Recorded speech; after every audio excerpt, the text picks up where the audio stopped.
Hello, Chris. All right, so it feels like Bill Belichick, he is going to be out. You have the report from Tom Curran earlier this week, doubled down by the likes of Jeff Howe, the Athletic, that they're basically just playing out the string here. He is going to be gone. There's another job opening as one of the great morons of our lifetime, or at least the last 20 years, head coach Brandon Staley out and opening with the L.A. Chargers. Where do you feel like we were at with the Patriots and Bill Belichick's departure? Yeah, I mean, I think that everything that's being reported, Tom Curran, Jeff Howe, those are excellent reporters. I think that's absolutely 100% true and the intention of the Patriots at this point. But the actual execution of it, when push comes to shove with Robert Kraft, this thing to me, it depends on what the exit looks like in terms of whether the exit can be executed, if that makes sense. I think this thing could turn into potentially like a game of chicken where maybe Robert Kraft goes to Bill Belichick and says, hey, we're taking the personnel power away from you, just so you know, going into next year, expecting Bill to be like, all right, I'm out of here. And then Bill's kind of like, okay, yeah, sure. Okay, that's fine. I'll do it. Because I would ask this question at this point, considering that the Chargers job is open, what jobs out there are like automatic where the team would say to Bill Belichick at this point in his career, yeah, come in here. You're going to have total autonomy. You'll be our general manager and coach. And I wouldn't be shocked if it's Dallas. Well, the general manager in Dallas is always going to be Jerry Jones. As long as it doesn't matter how much he looks like Skeletor, he's still going to be the general manager. So that's not really going to happen. And so the question for Bill then becomes, all right, well, if no one else is going to give me this, why am I going to leave the situation I'm in? So this is all a way of me saying, like, I'm not sure at the end of the day that Robert Kraft, who loves to be liked, is going to have the temerity to pull the trigger and be the guy that fired or forced out Bill Belichick. I don't think he wants that. He doesn't want to be the guy who is responsible for both Tom Brady and Bill Belichick not finishing their careers here. And so if Bill kind of forces the issue or turns it into a staring contest, there's a chance that everybody just throws up their hands and says, oh, what the heck? Let's just run it back for one more year. So what's the harm? This is my concern a little bit too. Because look, I trust those reports. It does feel like this is broken. He should go his way. The Patriots reset, find a new coach. But the path of least resistance is to just say, like you're saying, now the hell with it. We'll just we'll bring him back, and we'll hope for the best. And so, do you think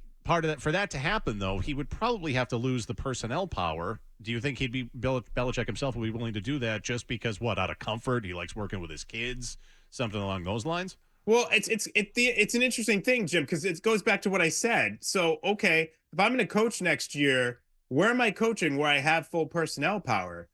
I'm just not sure there's an obvious candidate, including the Chargers, for a team to come in. These other owners, although we make fun of them all the time, they've seen what's happened here. They know what's happened in terms of personnel the last couple of years. They saw Robert Kraft have the most expensive offseason in NFL history leading into the 2021 season and get a first-round playoff exit out of it and just losing seasons and poor drafting afterwards. So why would they just hand Bill Belichick a huge check, the coaching job, and full personnel power? I mean, that's a lot. I'm just not sure that job is out there for him. So given that, why not run it back here for one more year? I'm sure Bill thinks he can do a better job, especially if he has a better quarterback.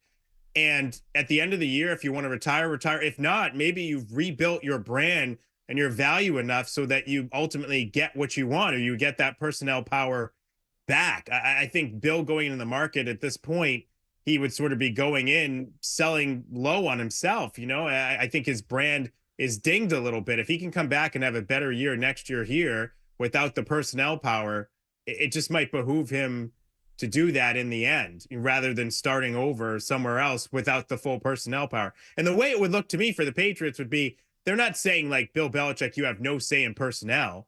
You're either bringing in somebody from the outside or elevating somebody else like an Elliott Wolf and saying, okay, this person reports to ownership and you report to ownership, Bill.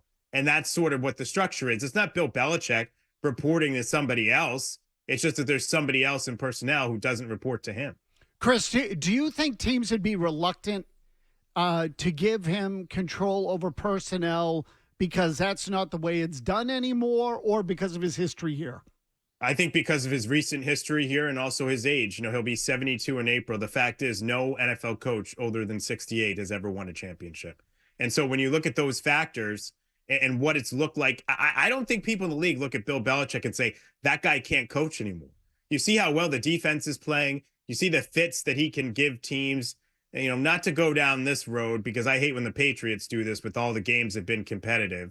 But, they've been in a lot of competitive games. And I think he can still coach. It's just the talent and the fact that his own hubris of probably believing too much in his system and his ability to coach around the lack of talent on a roster. He's really pushed that to the limit, and now the limit's pushing back. But if you go somewhere else where somebody else has a significant say in putting the roster together and you can hand him more talent, I think there's a lot of people that look at it and say, oh, yeah, if you can hand that guy more talent, he can still coach. Do you think the piling on's gotten to be a little bit too much? It's one thing for, us a-holes behind microphones, you with the stroke of your pen, Chris, fans, to say, like, hey, we're done with Belichick. But I don't know if you've noticed some of the stuff that's gone on this week with Malik Cunningham getting picked up off the practice squad, signed by the Ravens. Trent Brown almost immediately was like, go where your talents are going to be appreciated or something along those lines on social media. You have Jack Jones with the pick six against the terrible Chargers last night. Today, Matthew Judon on Instagram said, like, we know. Jalen Mills on Twitter saying he did this consistently at practice on this exact play, which is even crazier. I just find it, like, I get it, the frustration of, everybody. But the players, I think, like, I don't know. If you're upset with the job that Bill has done or letting the player go, like, you should probably stuff it until after the season or when he's gone. Yeah, I mean, I think that's one of those things where, again, you never heard all this stuff because they were winning. I mean, this is what happens on losing teams, whether they're coached by Bill Belichick or not. Guys look around and they start to question the decision makers saying, all right, like, I'm doing my job, but we need a little bit more talent. But here's some guys with more talent that aren't on my team anymore. I mean, I don't understand how you can fault Belichick for the Jack Jones situation. This is sort of my opinion. I mean, I just saw the body language he had. I saw the body language Jack Jones had at that one practice in Frankfurt they let us in. It was terrible. I mean, they should have left him behind in America with J.C. Jackson. Yeah. To me, Bill Belichick gave that kid every chance in the world. So I don't understand how you can get on Bill Belichick for that. The Malik Cunningham thing, I tend to side with the team. I think it's much ado about nothing in terms of the guy had one great preseason game against guys that are going to be in the XFL, the USFL. But I do understand the player standpoint of saying, look, we're the lowest scoring team in the league.